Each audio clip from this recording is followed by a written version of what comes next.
Tonton video ini sampai selesai agar Anda tidak gagal paham.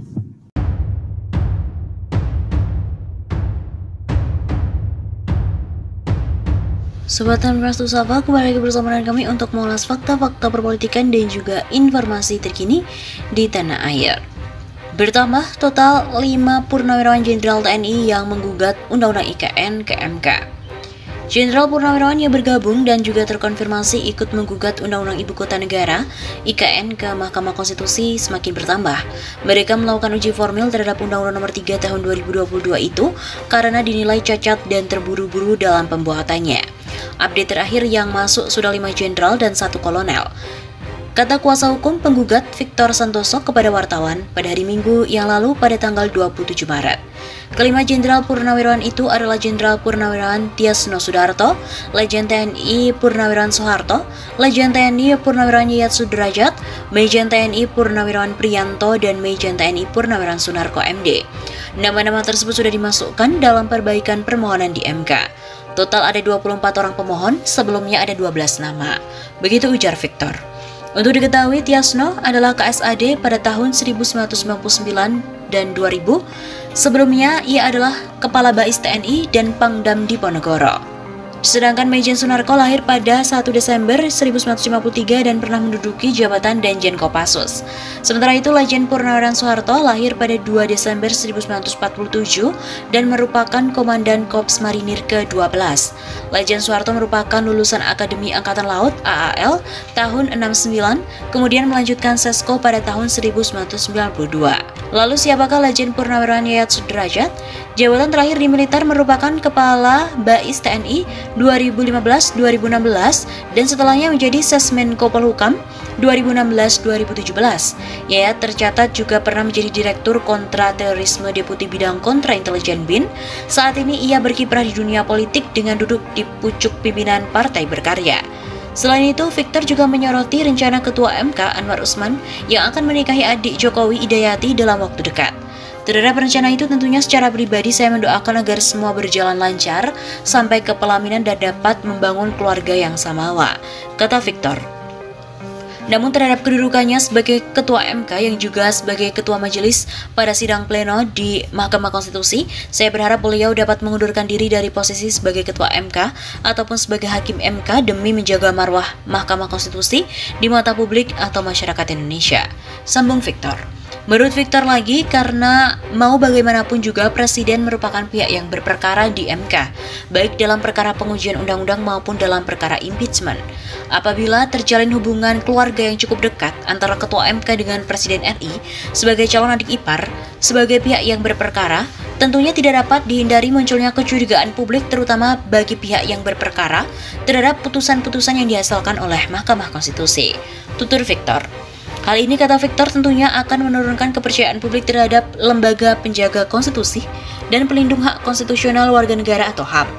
Kode etik Hakim Konstitusi tidak membolehkan bagi Hakim Konstitusi bertindak yang dapat menimbulkan kecurigaan publik, di mana mengakibatkan turunnya kepercayaan publik terhadap Mahkamah Konstitusi. Victor menilai hal ini memang menjadi dilematis bagi Ketua MK yang saat ini sedang menjabat. Namun demi kepentingan yang lebih besar, tentunya saya berharap Ketua MK dapat bijak mengambil pilihan tanpa mengorbankan marwah Mahkamah Konstitusi. Terlebih dalam waktu dekat ini MK sedang dihadapkan dengan perkara pengujian formil Undang-Undang Nomor 3 Tahun 2022 tentang Ibu Kota Negara Nusantara yang kita semua tahu bahwa undang-undang tersebut merupakan inisiatif ambisi Presiden. Begitu pungkasnya.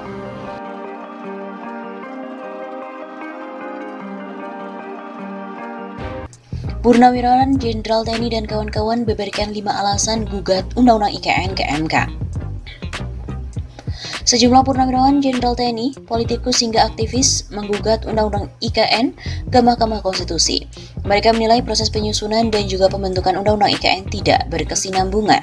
Bagaimana Menteri Keuangan itu bicara mengubah-ubah mata anggaran di APBN atas dasar adanya pertanyaan satu anggota DPR dari Demokrat misalnya. Ketika ditanya jawabnya, oke nanti kami akan ubah. Itu akan menunjukkan bahwa tidak ada perencanaan yang berkesinambungan. Itu yang pertama. Ujar Koordinator Poros Nasional Kedaulatan Negara atau PNKN, Marwan Batubara, di Gedung MK Jakarta Pusat, Rabu 2 Februari. Poin kedua, menurut mereka, Undang-Undang IKN merupakan konspirasi jahat yang dilakukan pemerintah dengan DPR. Mereka menilai pemerintah dan juga DPR menyembunyikan hal-hal esensial dan juga strategis yang seharusnya menjadi konten undang-undang. Bagaimana bisa hal-hal yang sangat penting, esensial, strategis yang harusnya masuk dalam undang-undang itu tidak diatur dalam undang-undang ini, lalu nanti diatur oleh pemerintah sendirian. Padahal mestinya ini bukan saja oleh rakyat tapi DPR. Atau sebaliknya, bukan hanya DPR tapi rakyat juga berhak untuk ikut menentukan konten yang strategis dan penting itu.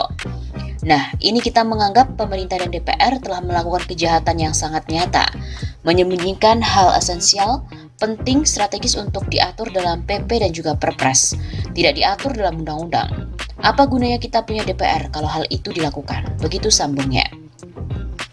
Kemudian poin ketiga, mereka menilai jika pemerintah dan juga DPR tidak memperhatikan masalah efektivitas, terutama masalah sosiologi masyarakat, terutama dalam penanganan pandemi COVID-19 di Indonesia.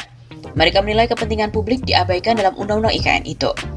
Kemudian sebetulnya kita tidak benar-benar butuh nih ya. Yang keempat, tidak benar-benar butuh yang namanya undang-undang ini, tidak mendesak. Apalagi kita sudah begitu banyak punya utang. Mungkin akhir tahun ini akan ada utang sampai 7.000 triliun.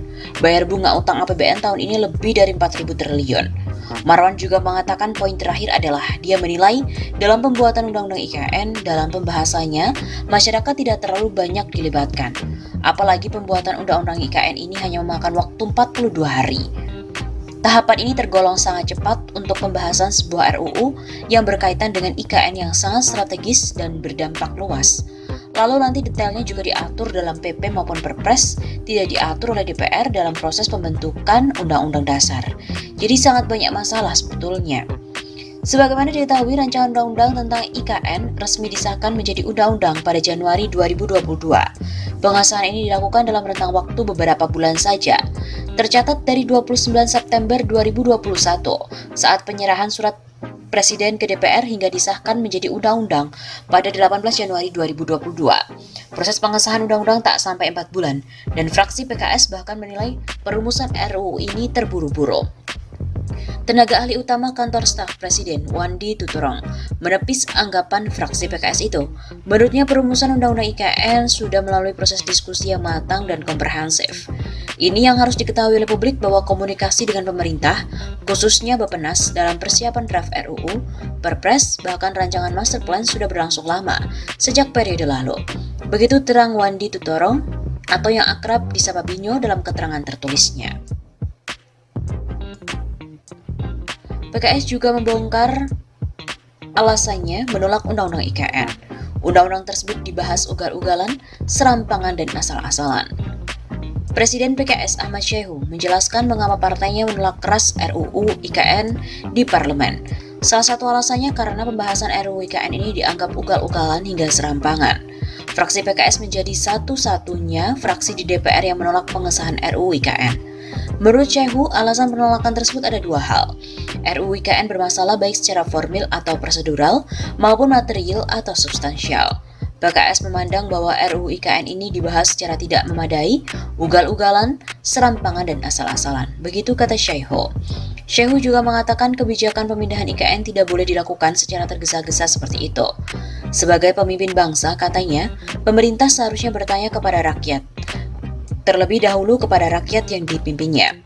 Gelar diskusi dan serap aspirasi secara terbuka di kampus, ormas, komunitas masyarakat adat, organisasi bisnis, pelaku usaha, TNI Polri, tokoh agama, tokoh masyarakat, serikat buruh, birokrat, dan juga pekerja. Ia mengatakan tugas pemimpin sebelum mengambil keputusan adalah mendengar suara hati rakyat yang dipimpinnya.